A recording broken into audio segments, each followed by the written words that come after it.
agora, com vocês, o programa Exerça Sua Fé. Ok, vamos lá falar sobre esse assunto, sendo hoje esse domingo tão fantástico. Tem algumas coisas aqui que muitas vezes se perdem, a igreja não tem uma real compreensão sobre a ressurreição. Muito mais do que Jesus ter ressuscitado num conteúdo que depois ele até se apresenta de maneira física, eu quero te falar que ele ressuscitou do mundo dos mortos espirituais. Aí está o segredo, tá certo? Então a gente vai falar sobre isso aí para te mostrar e provar nas Escrituras que é isso aí que deu vida a mim e a você. Então, se Jesus ele viveu 3 anos e meio e se ele não fosse para a cruz e não ressuscitasse, de nada adiantaria, né? Então, tem algumas coisas que ainda estão encobertas, até mesmo para os discípulos estavam encobertos, eles não tinham compreensão total disso e entendimento sobre as coisas, né? E muito mais para trás, já vinha anunciando Jesus. E eu vou pedir que a Deise leia para mim. Vem cá, Deise, vamos dar uma lida, né? A Deise fez um devocional de sexta, sábado e domingo, mas o de sábado é muito legal, porque mostra exatamente isso que ela vai ler de Lucas 9. Bom dia. Bom dia. Segura para mim. Bom dia, queridos.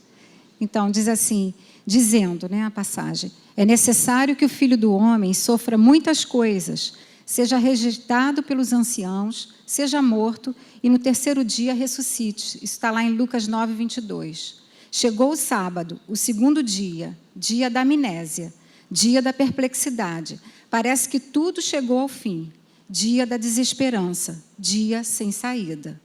Leia de novo essa passagem e veja que Jesus não só avisou e ensinou aos seus discípulos que era necessário todo aquele sofrimento, mas afirmou também e prometeu ressuscitar no terceiro dia. Por que o ser humano tem tanta dificuldade para esperar e crer nas promessas? Hoje, seja sábio, aprenda com o erro dos discípulos. Se Jesus prometeu, Ele cumprirá. Não tenha dúvidas, o tempo da espera é crucial para a concretização das promessas. O que você está esperando? O que você está esperando? Vou perguntar a terceira vez. O que você está esperando? Vou botar o óculos. Encontre na palavra um respaldo para o seu caso e não se esqueça. Deus não é homem para que minta. Isso está uma passagem lá em Números 23, 19. Você pode dizer isso? Deus não é homem para que minta. E eu queria que você fizesse essa oração comigo. Senhor, eu quero aproveitar este dia para declarar minha total certeza e confiança em suas promessas, independentemente das circunstâncias ao meu redor. A sua palavra está acima de qualquer situação. Amém? É isso aí. É isso aí. É isso. Vendo ele prometido, ele vai cumprir, gente, não tenha dúvida. Mas os discípulos estavam meio perdidos. Vá comigo a João, capítulo 1, no verso 29. Obviamente, João Batista ele veio para anunciar esse caminho. Só que ele faz uma declaração, porque os discípulos estavam perto deles, de João Batista. E ele vê Jesus vindo ao seu encontro, tá, isso é em João aí, João 1, 29. E ele vai e abre a boca e dá essa declaração: eis o Cordeiro de Deus, que tira o pecado do mundo. Agora imagina os discípulos ouvindo isso. O que esse cara está dizendo, rapaz? Chamou aquele cidadão ali de Cordeiro? Obviamente você entende, eu também, que isso é que é legal. A gente vive uma época, gente, onde o conhecimento revelado de Deus ele está chegando ao máximo, assim, se é que a gente pode dizer, para que a humanidade compreenda toda essa obra. Você vê, as coisas são gradativas no conhecimento revelado de Deus. Aliás, existem profecias lá do Velho Testamento, Joel, falando sobre isso, que o conhecimento de Deus crescerá sobre a face da terra, como as águas cobrem o mar. Aí você é um privilegiado. Que se a gente tivesse vivido lá, sei lá, 1000 anos depois de Cristo, há muitas trevas, cara, muitas coisas de ignorância. E nós vivemos hoje nessa multiplicação de comunicação, onde a gente aprende as verdades. E os discípulos também passaram por todo um processo de transformação, porque veja, antes eles não estavam entendendo nada. Se você for ler em Mateus 16, quando Jesus fala isso de Lucas 9, Pedro chega para ele e fala: cara, nada disso vai te acontecer, como é que pode? E Jesus repreende Pedro dizendo, sai Satanás, se arreda Satanás. Então ele não estava pegando, né? E aí depois de um tempo, eu não sei se você sabe disso, mas é legal, né? Quando você vai a Atos capítulo 10, escuta bem, então Jesus já havia ressuscitado, os discípulos estavam fazendo a obra, só que em Atos capítulo 10, Pedro ele tem uma visão e desce um lençol com toda sorte de animais que eram considerados impuros para comer. Mas uma voz dizia para ele, Pedro, mata e come. Ele, de forma alguma. Porque ele sabia o que estava escrito na lei a respeito dos animais impuros. Mas veja o que Deus estava querendo mostrar para ele. Ele estava querendo mostrar uma janela maior. Uma janela que até então ele desconhecia. Tanto é verdade que ele obedece à voz do Espírito, ele vai com 2 homens, ele entra na casa de Cornélio. E Cornélio era gentio, ele vai em obediência ao Espírito Santo. Isso é que é legal, hein? A gente responder a Deus, sabia? Rapaz, quando a gente responde a Deus, a gente vai compreender muita coisa. Eu vou repetir que eu estou animado com isso. Responde a Deus, mesmo que a tua cabeça dê nó, que daqui a pouco você vai compreender coisas. E ele foi para a casa de Cornélio, nós sabemos que o Espírito Santo cai na casa de Cornélio e receberam o Espírito Santo. Ele falou, caramba, então os gentios também receberam. E aí então a igreja daquele momento começa a ter entendimento de que a obra de Jesus na cruz do Calvário é para todos, não é só para os judeus.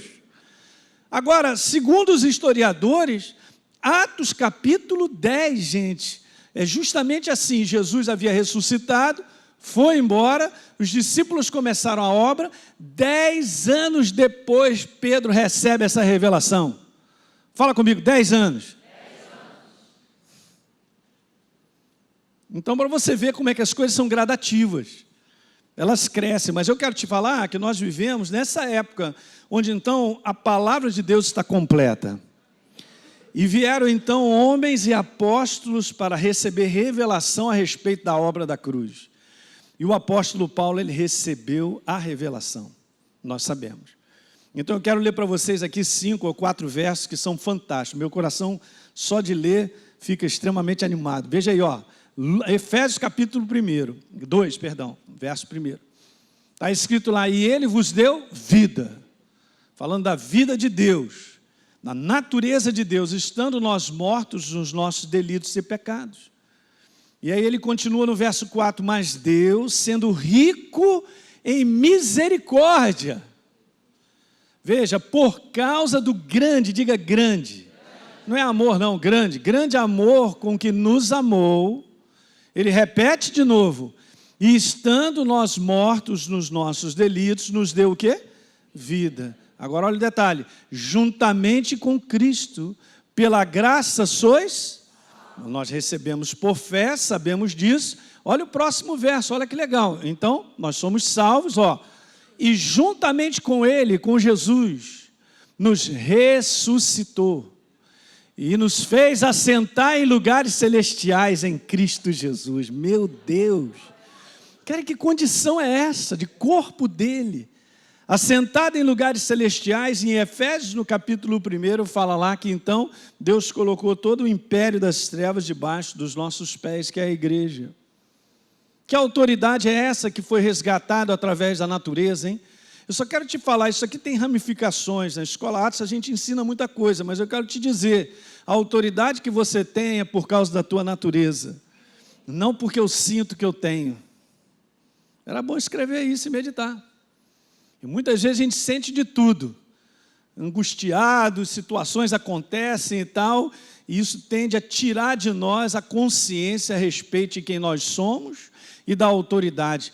Eu tenho autoridade porque tenho a natureza de Deus. Eu sou corpo do Senhor Jesus, então eu tenho autoridade. Não é sobre as pessoas, gente, você entende? Sobre o inferno, sobre as situações. Então você vai usar a autoridade que você tem por fé. Eu uso por fé, entendendo que nós somos a execução de Deus sobre a face da terra. Nós somos corpo.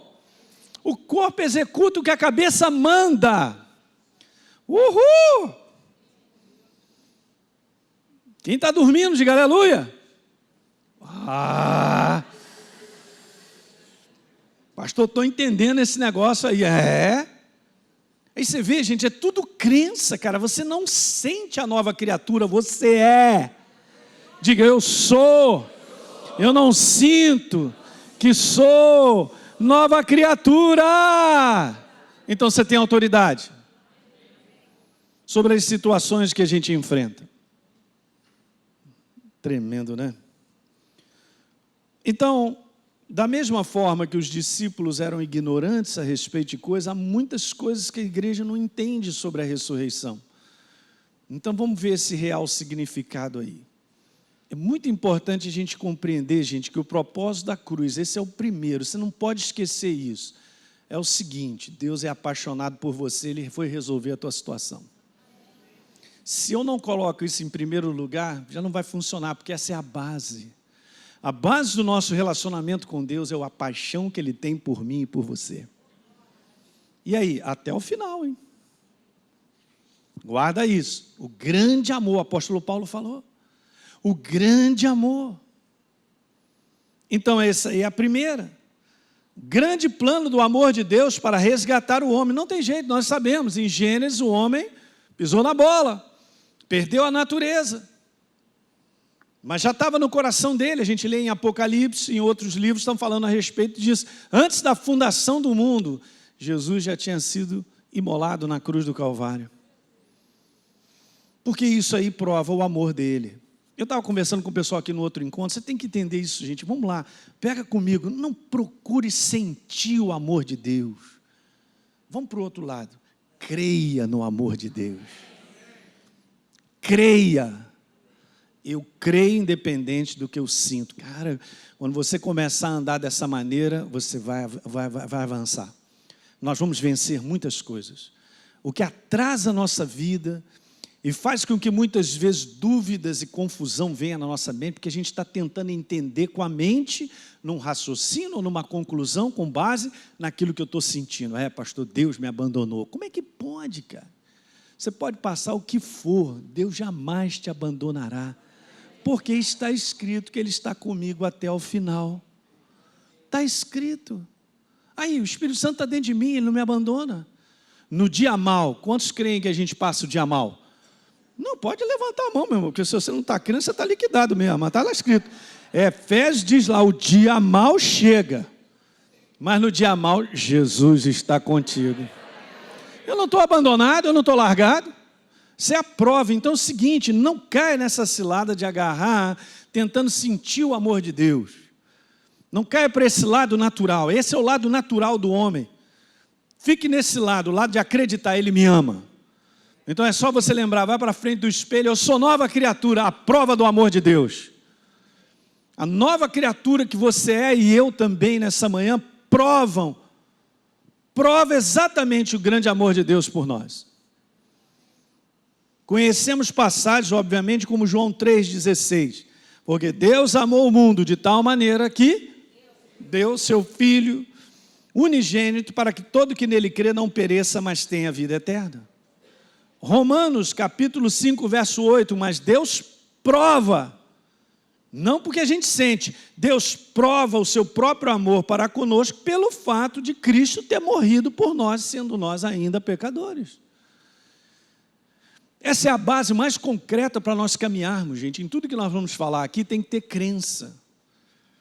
Nós avançamos por crença. Eu venho falando nessa série que a gente está conversando aí. Nós avançamos e cumprimos o propósito de Deus por crença.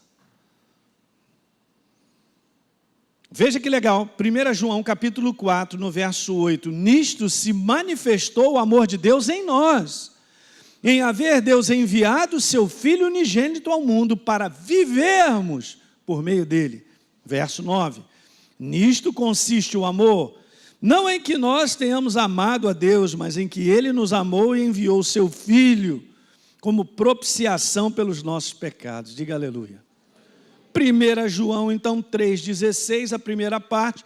Nisto conhecemos o amor. 2 pontos. Que Cristo deu a sua vida por nós. Pronto. Ele deu a vida por mim, então isso é a prova do amor dele. Eu não preciso de prova mais nenhuma.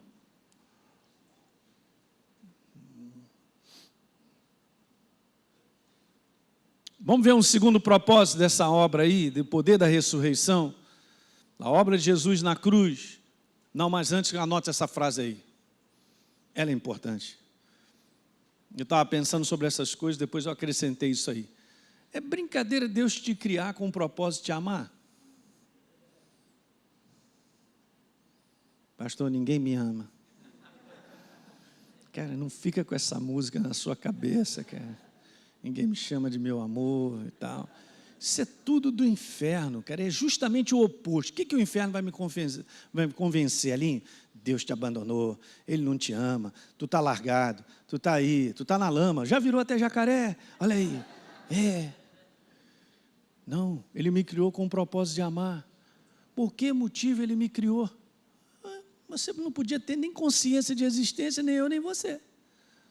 De repente, a gente podia ser uma planta. Mas é a obra máxima da criação dele, um ser semelhante a ele, imagem. Da mesma duplicata em espécie, um ser espiritual. Mesma classe. Para quê? Para ter um relacionamento. Adão, traz a Eva. Que não é do pastor Paulo Canuto, né? Vamos ter comunhão, vem cá.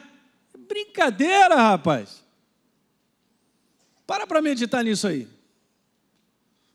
A paixão de Deus, gente, é ter um relacionamento vivo contigo e comigo. Aí, ó, Ele me criou com só essa finalidade. De amar. Com essa já posso até ir embora. Pode ir para casa, vai. Meu Deus. Então, beleza. Segundo propósito. A cruz, Jesus precisava ser, gente, não tenha dúvida, um substituto legal. Por legalidade, alguém precisava substituir, tomar uma posição. Eu não poderia. Obviamente, quando Deus disse lá para Adão e Eva, agora vocês vão morrer se comer desse fruto, não tem jeito, já tinha sido decretado. Mas Deus tinha bolado esse plano de vir alguém que poderia, porque não tinha natureza adâmica, para me substituir, rapaz, nessa punição, né? Foi o caso, Jesus. Substituto legal. Diga, substituto legal. Aí, gente, Deus não trabalha na ilegalidade. Se o próprio homem se entregou a Satanás, ele tinha que bolar um plano perfeito de vir um homem, por isso ele veio em figura humana. Ele se humilhou a esse ponto de vir em figura humana para ser meu representante legal.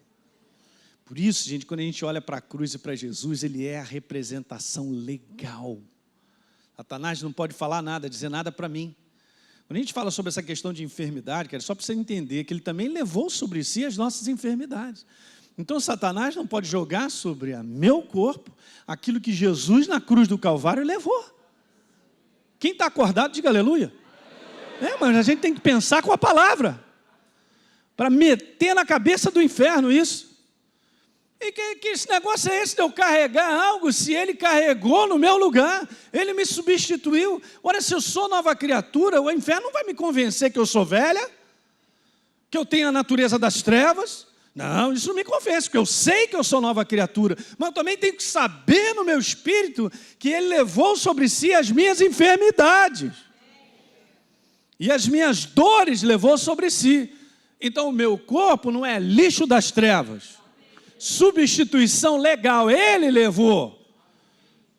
Não, você faz parte desse mundo, você é mais um na multidão. Você pode ser mais um, eu não. Não, tem que olhar para baixo. Você pode ser mais um. Nós não somos, gente.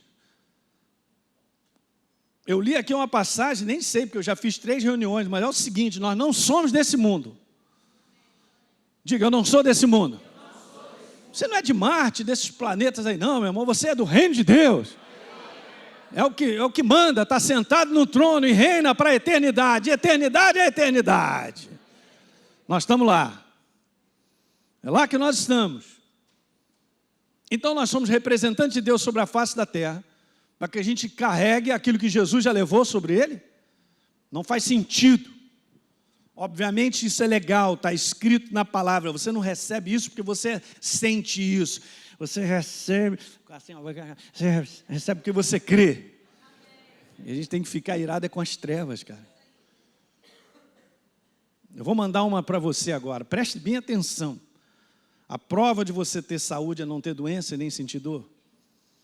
Não, responde você. Não olha para mim, não. Eu respondo por mim.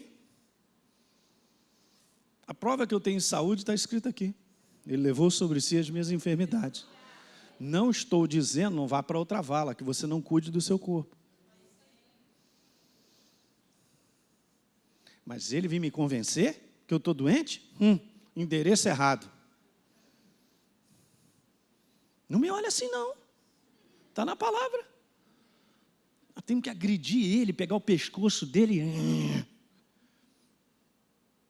A Deise uma vez falou sobre isso. Nós temos que tomar um cuidado, gente, o inferno não pegar, porque ele distrai o ser humano naquilo que ele sente, naquilo que ele apresenta e tal, e empurra ele por um cantinho e fica lá prendendo ele lá.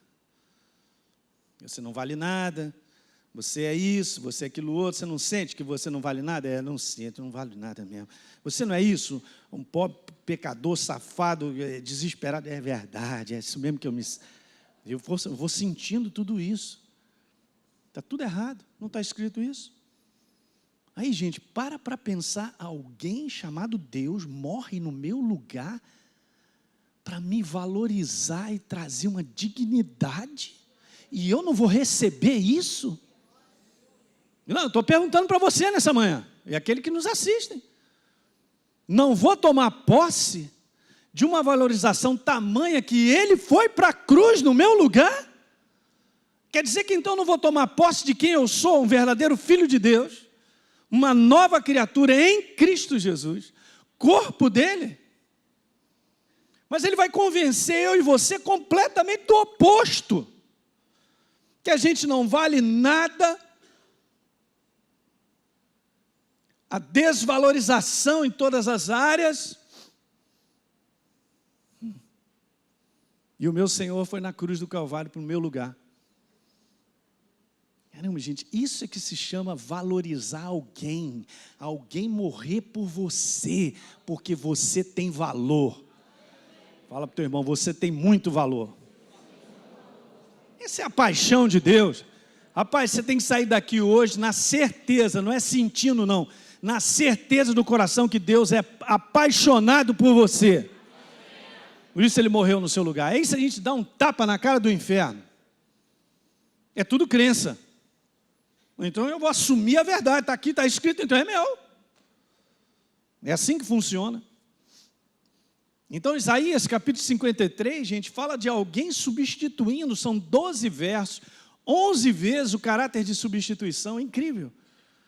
Mas antes que isso possa valer, abra lá em Isaías 53, por favor. Tem que pegar o primeiro verso. Porque o primeiro verso, gente, Isaías já começa dizendo assim: quem creu na nossa pregação. Não está falando quem sentiu, quem creu. Quem creu na nossa pregação? A quem foi revelado o braço do Senhor? Está falando a respeito de Jesus. A quem foi revelada essa obra de substituição? E aí, se o Espírito Santo revelou no teu coração, querido, você está na bênção. Você está no lugar da vitória. Eu também. Porque só Ele para revelar essa verdade. Mas antes de dizer o caráter de substituição de Jesus, está aí. Primeiro eu tenho que crer. Diga, primeiro. Eu creio. Aí as coisas andam. É demais. Nesse mundo, gente, as coisas exteriores vão apertar. Os sentimentos, as coisas que o inferno faz, vai apertar. Você só tem uma coisa. Eu também. O que o livro diz. Como Jesus disse, está escrito. Está escrito que Ele levou sobre si as nossas enfermidades. Não, eu quero bater nessa tecla, nós temos que dar um murro na cabeça do inferno. Está escrito ou não? Você crê? Mais ou menos. Você crê ou não crê? Então, não sou doente nem você. Eu tenho saúde. E fora outro detalhe, gente, que eu tenho que dar essa declaração diariamente, cara. Eu tenho que dar essa declaração diária a respeito da obra da cruz da nossa vida, diária. Nós não somos um bagulho, tentando chegar em algum lugar, miseráveis, sem nada. Nós temos que dar a declaração da obra redentora da cruz do Calvário. Todo dia, mas não estou sentindo. Não é para sentir, é para declarar. Isso ativa o teu coração todo dia. Você fizer isso todo dia, você vai ver que o negócio vai ficar ativado. Tem que declarar. Toda vez que eu declaro crendo, cara, eu empurro as trevas. Você entende? Você faz uma redoma de cuidado, é algo assim, se ativa o mundo do Espírito. A gente não enxerga, mas o mundo do Espírito é ativado pela boca. Aí Deus criou tudo que existe pela boca. Eu só vou em concordância com Ele. Quem sou eu para dizer que eu sou doente, se Ele já na cruz do Calvário levou minha doença? Olha aí, como é que Deus te vê? Quebrado, sem nada. Não, Ele te vê como você é. Uma nova criatura, reconstruída, né? Não há... É diferente. A facilidade com que a gente fica do outro lado é impressionante. Porque a gente é convencido por esse mundo. Aí você não está perdido. Você foi achado. Para você ter uma ideia como você não está perdido, você é corpo de Cristo. E Jesus não está correndo atrás do corpo dele. Está vendo? A gente tem que pensar com a palavra. Com a palavra. Escreve isso, eu tenho que pensar com a palavra. Para, demônio, de vir me perturbar, dizer que eu não sou nada. Até o cachorro lá de casa é melhor que eu. Quem? Tem que pensar com a palavra. Eu não estou perdido, nem você. Sou corpo dele. Estou no reino de Deus. Eu cumpro o propósito de Deus. Poder do descanso, cara, de ter verdades instaladas, vai te fazer avançar. Ele vai distrair. Não entre nessa parada de sentir. Escreve aí, não vou entrar nessa parada de sentir.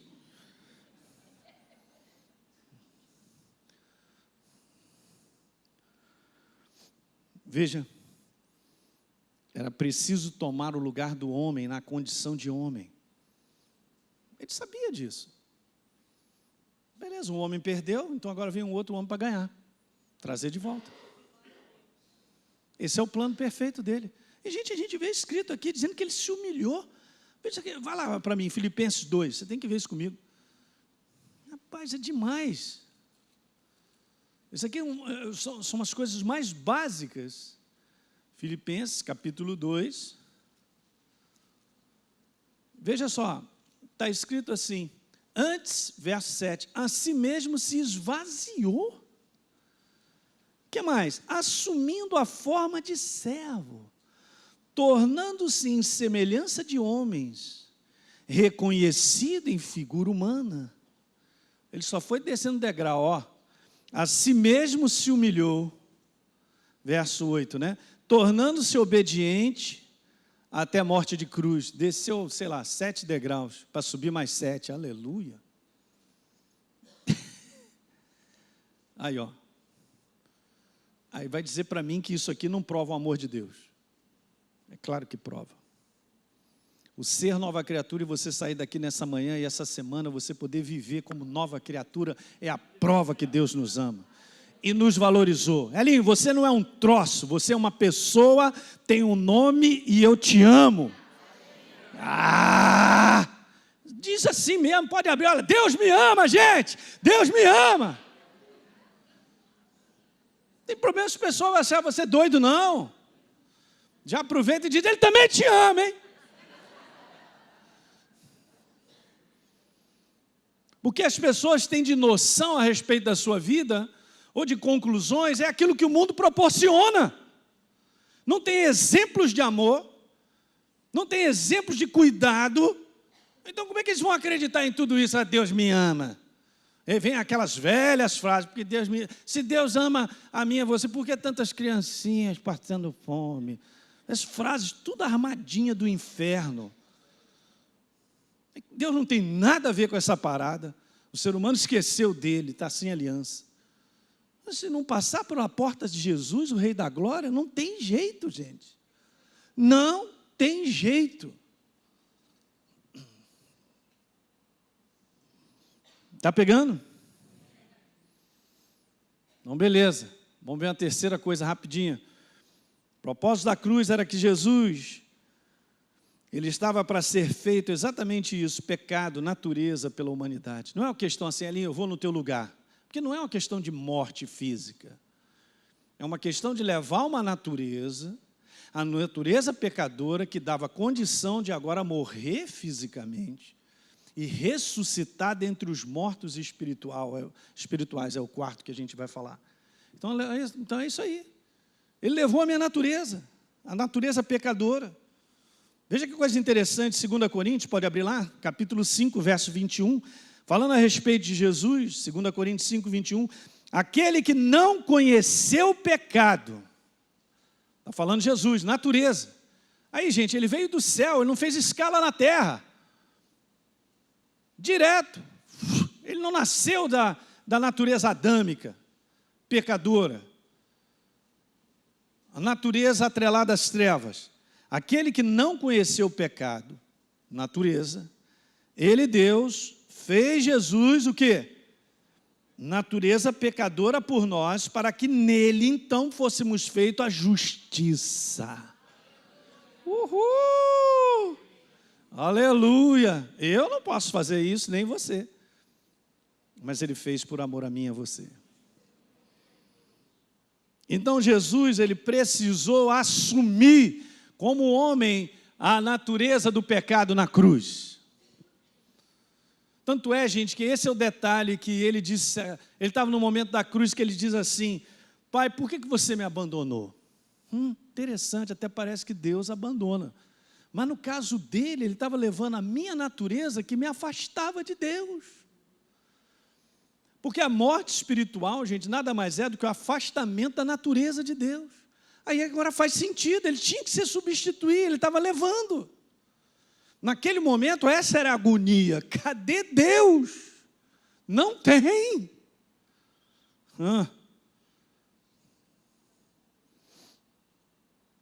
Quarto e penúltimo, os discípulos desconheciam, uma boa parte da igreja também não tem compreensão, que Jesus precisava morrer espiritualmente no nosso lugar.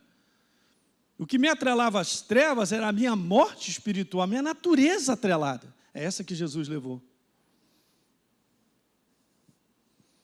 Romanos 6, 23, porque o salário do pecado, natureza, é morte, é a morte. Mas o dom gratuito de Deus é a vida eterna em Cristo Jesus, nosso Senhor.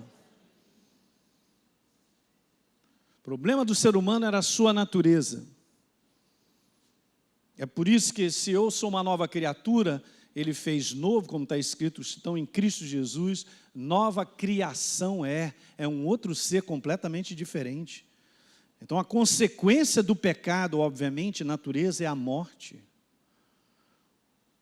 E só para você entender, morte espiritual é afastamento da natureza. A humanidade estava afastada. Obviamente não está mais. Ele já pagou a penalidade. O que é incrível, gente, é que Jesus, ele não pagou uma penalidade por meia dúzia. Ele pagou pela humanidade inteira.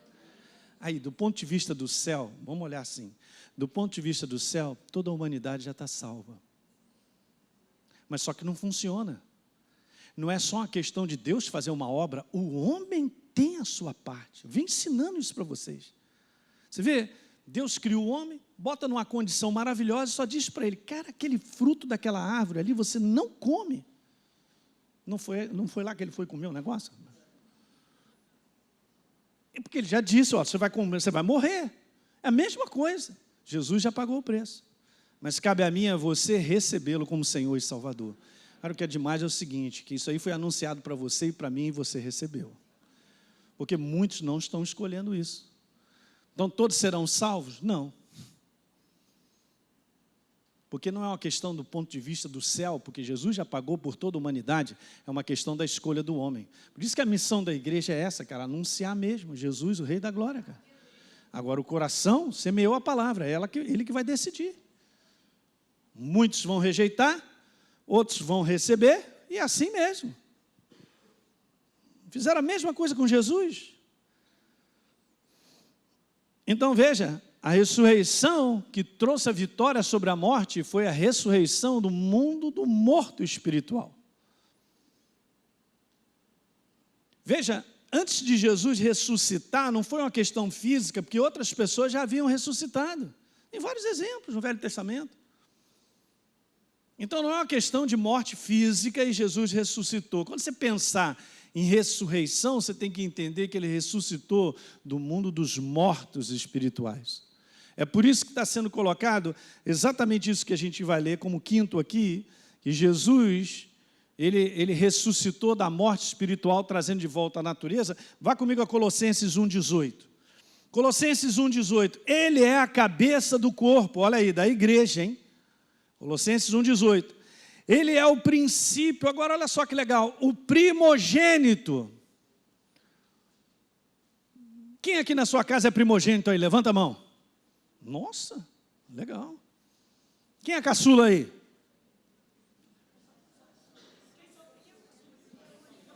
Não, só estou fazendo perguntas. Eu também sou caçula. Também é? Graças a Deus. Não era nem para nascer, mas vim. Jesus me empurrou. Vai, meu filho, vai. Vai que eu vou te ajudar. Vai.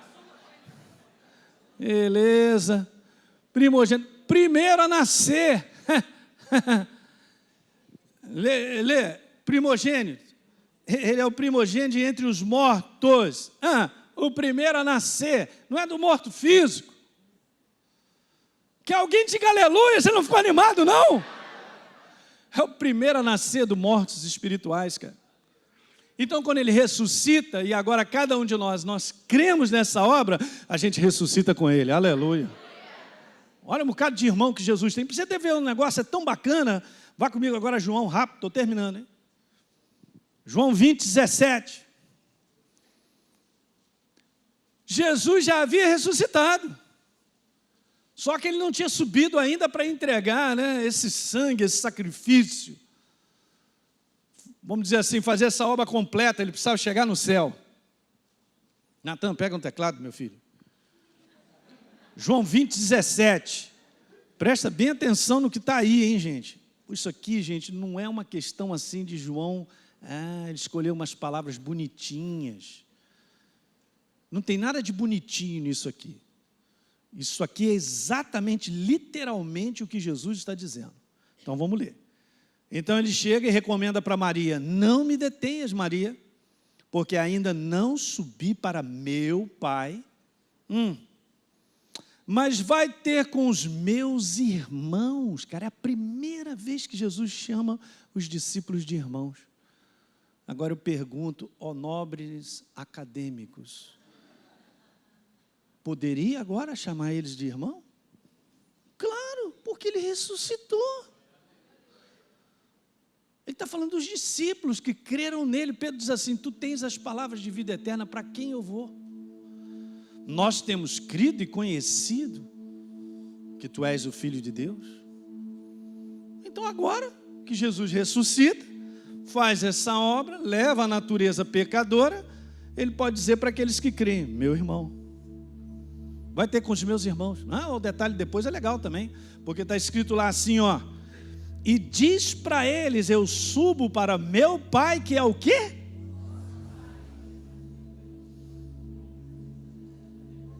Você não pegou, não. Natureza. Como é que você vai deixar eu e você, o inferno, te confundir? E dizendo que eu sou um pobre coitado por aí e tal, tentando chegar a algum lugar abandonado. Você não é abandonado, cara. Você é filho do Deus Altíssimo por natureza. Aí, pode tirar o meu sangue, vai dar o sangue do meu Pai. O DNA dele. Repita comigo: eu tenho o DNA do meu Pai Celestial.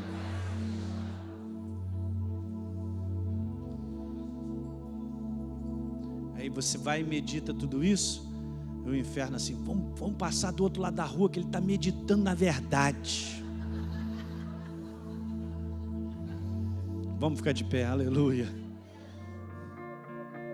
Você que assistiu esse programa, eu quero fazer um convite para você receber a Jesus como Senhor e Salvador. Basta apenas você abrir o teu coração e convidá-lo para fazer parte da sua vida. É muito simples. A Bíblia declara que se a minha boca confessar Jesus como Senhor e eu acreditar no meu coração que Ele me ressuscitou dentre os mortos, a Bíblia diz que eu serei salvo.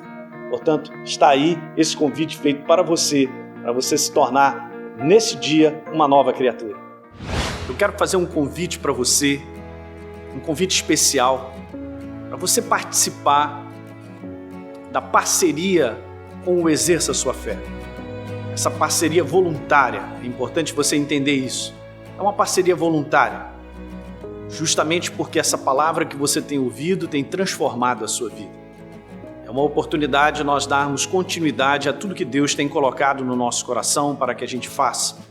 Poder estender ainda mais essas fronteiras, levando essa palavra em maiores distâncias, em lugares ainda que não foram alcançados. Há tanta fome e sede espalhada por aí. Então, se você deseja ser um parceiro do Exerça Sua Fé, de maneira voluntária, basta apenas você acessar o site exerçaçoafé.com.br. Lá você pode fazer a sua doação e automaticamente, todo mês, você receberá uma carta minha especial, que eu estou sempre mandando, e um kit com uma série de mensagens em MP3. E vai fazer toda a diferença e vai continuar edificando a sua vida. Dessa maneira, você contribuirá para que outras vidas também sejam transformadas assim como você está sendo transformado. Um abraço. Muito bem, você que me acompanha no programa Exerça Sua Fé, eu quero te convidar para acessar o meu conteúdo todos os dias através do meu blog heliopeixoto.com e também nas redes sociais, Facebook e YouTube. São devocionais por e-mail e vídeos curtos de 5 minutos para que você possa ser fortalecido diariamente com as verdades da Palavra de Deus e viver uma vida cristã vitoriosa.